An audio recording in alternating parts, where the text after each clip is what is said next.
Assalamualaikum warahmatullahi wabarakatuh. Bertemu kembali dengan saya, Robiatul Adawiyah, CGP Angkatan 11 Kabupaten Mojokerto. Pada video kali ini, saya akan memaparkan tugas modul 1.4 demonstrasi kontekstual, yaitu penerapan segitiga restitusi. Dalam penyelesaian modul 1.4 ini, saya masih didampingi oleh Ibu Yeni Novita Ekasari sebagai fasilitator dan Ibu Nini Rahmatin sebagai pengajar praktik.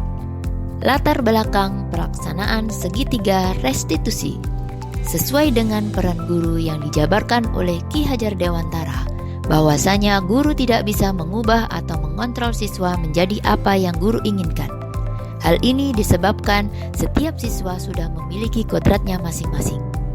Tugas guru hanya sebatas membimbing, memotivasi, mendorong, atau memastikan si anak tumbuh sesuai dengan kodratnya. Berangkat dari hal tersebut, ketika kita ingin menciptakan budaya positif di sekolah dengan menerapkan disiplin positif, maka kita tidak bisa memaksakan siswa melakukan hal tersebut. Proses pemaksaan melalui pemberian hukuman, konsekuensi, ataupun penghargaan hanya bersifat sementara saja. Bahkan lebih parahnya akan menyebabkan bangkitnya perasaan dendam ataupun hal negatif lain. Oleh sebab itu, kita perlu mencari cara lain agar budaya positif dapat diterima secara terbuka dengan cara menyentuh perasaan mereka. Ketika seorang guru sudah bisa menyentuh hati nurani siswa dengan cara memahami kebutuhan apa yang mereka inginkan dan menunjukkan rasa kepedulian mengenai hal tersebut, maka siswa akan dengan mudah memahami disiplin positif yang ingin diterapkan padanya. Namun, untuk bisa mencapai tahap tersebut, tentu kita harus melakukan kolaborasi dengan siswa dalam hal menciptakan disiplin positif apa yang mereka inginkan dan butuhkan.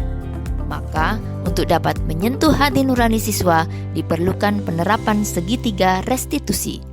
Praktik segitiga restitusi. Apa yang dimaksud segitiga restitusi? Segitiga restitusi. Menurut Gosen 2004, restitusi adalah proses menciptakan kondisi bagi murid untuk memperbaiki kesalahan mereka, sehingga mereka bisa kembali kepada kelompok mereka dengan karakter yang lebih kuat. Restitusi juga merupakan proses kolaboratif yang mengajarkan murid untuk mencari solusi menyelesaikan masalah dan membantu murid berpikir tentang orang seperti apa yang mereka inginkan dan bagaimana mereka harus memperlakukan orang lain. Menurut Gleason Gosen 1996. Tahapan segitiga restitusi. Pertama, menstabilkan identitas. Mendorong siswa untuk merefleksi bahwa tindakannya salah. Yang kedua, validasi tindakan yang salah. Proses pengakuan atau pengesahan atas tindakan yang tidak sesuai dengan hukum atau norma yang berlaku. Tiga, menanyakan keyakinan. Menanyakan ke anak tentang kehidupan ke depan yang dia inginkan. Berikut adalah contoh penyelesaian masalah dengan segitiga restitusi. Selamat menyaksikan.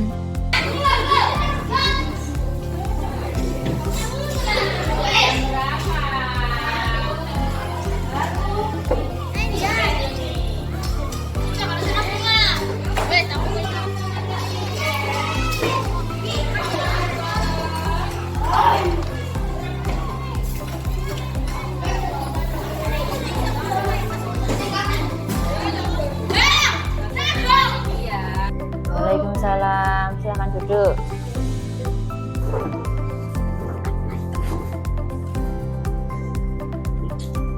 Selamat pagi. Namanya siapa?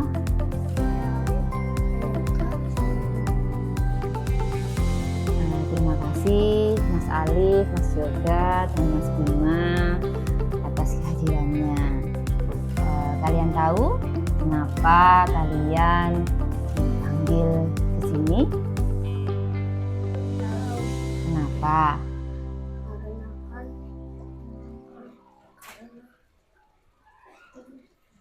Tidak melakukan Apakah itu melanggar aturan? Iya. kalian tahu jam berapa sekolah kita ini dimulai? Jam 6.45 itu kita melaksanakan apa? Apel atau istighosah. Kalau pelajarannya dimulai pada pukul berapa? Jam 7.00. Tadi Ibu lihat kalian jam 7 setelah selesai istighosah baru melaksanakan piket. Apakah kalian tahu kalau hari ini ada jadwal piket? Tahu. Menurut kalian kalau ada jadwal piket, kapan sebaiknya piket kelas itu dilaksanakan? Sebelum pelajaran dimulai, berarti sebelum jam 6.45, karena 6.45 kita ada apel atau istighosah, berarti sebelum 6.45 piket kelas harus sudah selesai. Iya, betul. Hari ini sebelum pelajaran baru piket itu karena apa?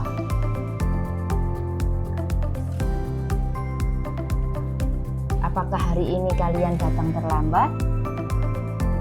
Tidak. Kalau tidak datang terlambat, kenapa belum mengerjakan piket sebelum mulai pelajaran? Lupa kalau hari ini ada jadwal piket. Lupa. Apakah ini pertama kali dilakukan? Boten, sudah sering. Beberapa kali. Kalau begitu, kita ingat dulu, apakah kemarin kita sudah membuat keyakinan kelas? Sudah. Salah satunya yaitu menjaga kebersihan kelas. Ada lagi yang bertanggung jawab atas kewajiban. Apakah menurut kalian pelaksanaan piket ini merupakan kewajiban? Piket kelas itu sebuah kewajiban? Iya. Iya. Apakah harus dilakukan kalau kewajiban? Kewajiban itu harus dilakukan tidak? Harus. Kalau memang harus dilakukan, ternyata kalian tadi tidak melakukan, ya. Berarti itu termasuk melanggar apa tidak ya? Kalian sudah sudah melanggar keyakinan yang sudah kalian buat sendiri. Ya, betul. Apakah itu termasuk perbuatan yang salah? Salah. Sebenarnya itu tidak apa-apa, tidak melaksanakan piket karena lupa. Tapi tidak boleh dilakukan sering. Manusia memang tempatnya lupa. Ya, tapi sebagai manusia yang baik, kita harus selalu melaksanakan kewajiban. Untuk apa sih piket kelas itu dilakukan? Diri sendiri. Coba diingat, misalkan kalau tidak melakukan piket, apa yang akan terjadi di kelas? Kelasnya menjadi kotor. Kalau kelasnya kotor, apakah kita nyaman jika belajar di kelas? Tidak nyaman. Ya, kenyamanan itu siapa yang membuat? Siapa yang menciptakan kenyamanan di kelas? Semua warga kelas. Semua warga kelas bertanggung jawab menciptakan suasana kelas supaya nyaman, nggih. Salah satunya menjaga kebersihan, makanya dibentuk regu piket. Dan kalian mendapat jadwal piket di hari Jumat, tapi kalian lupa. Betul? Iya.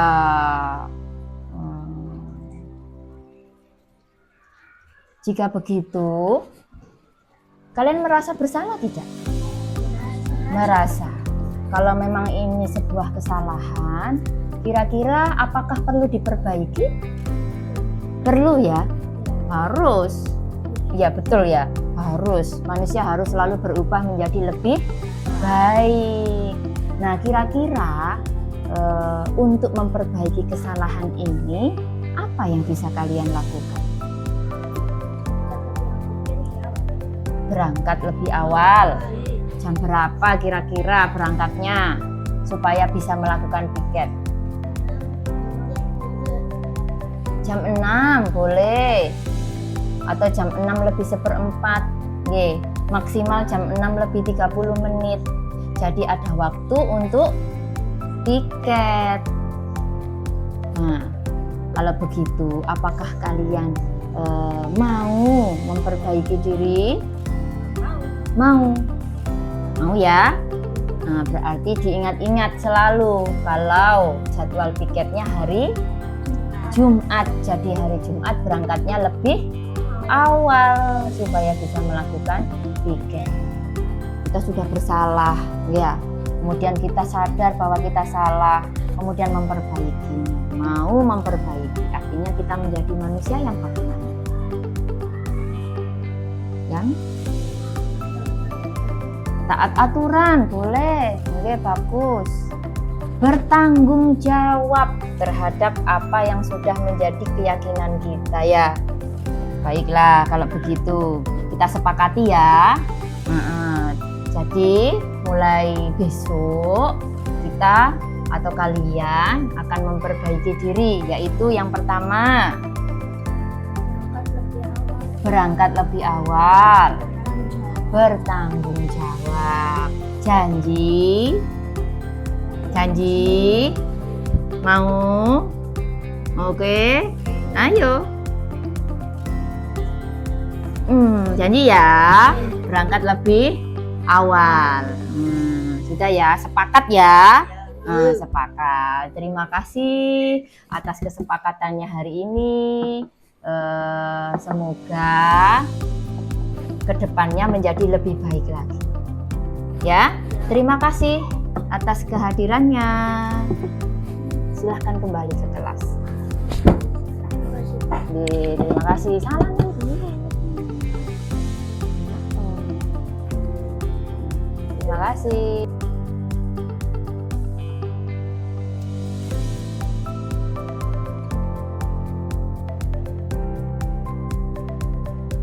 Assalamualaikum. Waalaikumsalam. Lah napa Bu kula dipanggil?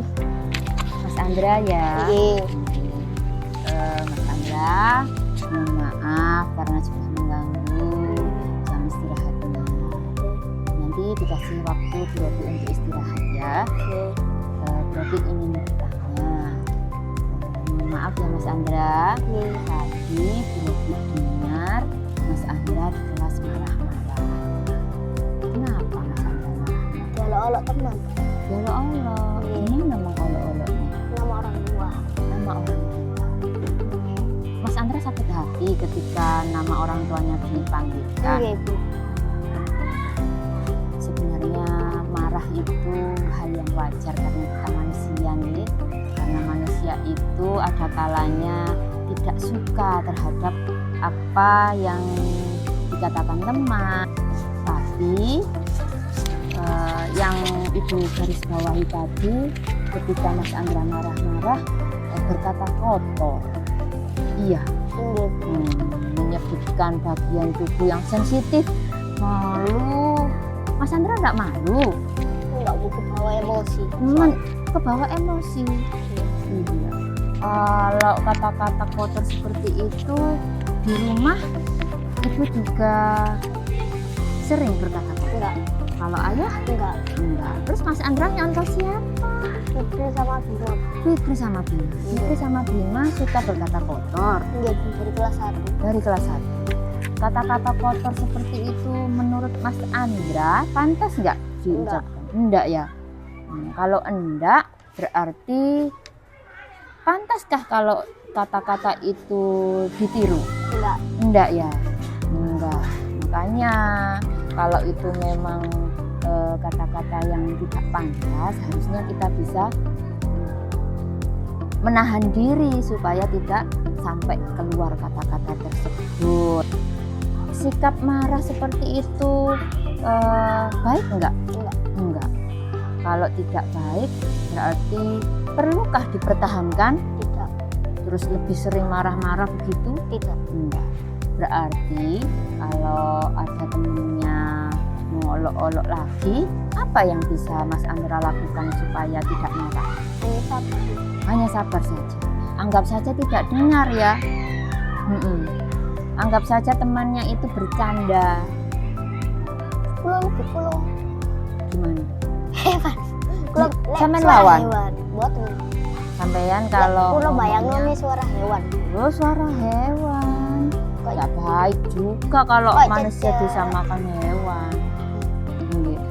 Anggaplah teman-teman itu sedang bercanda, ngono lho, lebih baik itu lebih enak. Oke. Bu Guru juga dulu waktu kecil begitu, dipanggil nama orang tua, tapi enggak dianggap sama guru, biarkan saja, boten direken. Mereka lebih cenderung untuk tidak melakukannya lagi, karena Allah percuma nggarai Bu Atul gak direken gitu. Cobalah nanti dicoba ya. Oke. Kalau diolok teman, biarkan saja mereka mengolok-olok, gak usah direken gitu ya. Nah, kan seperti kemarin kita membuat kesepakatan kelas, membuat keyakinan kelas, salah satunya yaitu saling menghormati dan menghargai. Ya, dan menghargai. Begitu, menjaga sopan santun ya. Teman-teman tidak sopan karena berkata nama Kak. orang tua, Oke. kita ingatkan nanti ya. Oke. Tapi tidak perlu Gerah. dikurangi juga kata-kata kotornya ya. Iya. Oke, Oke. setuju, Setuju. sepakat. Sepakat. Sepakat apa? Mengurangi Marah-marah. marah-marah, mengurangi atau Ber- menghilangkan kata-kata Kasar. kasar, kata kotor. Setuju? Setuju. Sepakat? Sepakat. Janji? Janji. Tos dulu. Nah, janji ya. Nah, itu saja. Semoga nanti Mas Andra bisa melaksanakan ya. Sekarang terima kasih atas kedatangannya, kehadirannya ya Mas Andra. Silahkan istirahat. Assalamualaikum warahmatullahi wabarakatuh. Nama saya Bima Cacing Firmansyah. Nama saya Yoga Ramadhani. Saya duduk di kelas 6A SDN Melo. Saya senang sekali berdiskusi dengan Bu Robi Atul. Setelah berdiskusi, saya jadi tahu kesalahan saya. Saya mendapat solusi untuk memperbaiki diri. Terima kasih Bu Robi Atul. Assalamualaikum warahmatullahi wabarakatuh. Namaku Andra Kesambamulang. Saya murid kelas 6A SDN Delo. Saya senang sekali berdiskusi bersama Bu Robi. Setelah berdiskusi, saya sadar atas kesalahan saya dan saya berjanji akan memperbaiki diri. Tidak akan marah-marah lagi, juga tidak akan berkata kotor lagi. Terima kasih Bu Robi. Wassalamualaikum. Terima kasih sudah meluangkan waktu menyaksikan video saya. Semoga menginspirasi. Tergerak, bergerak, menggerakkan. Wassalamualaikum warahmatullahi wabarakatuh.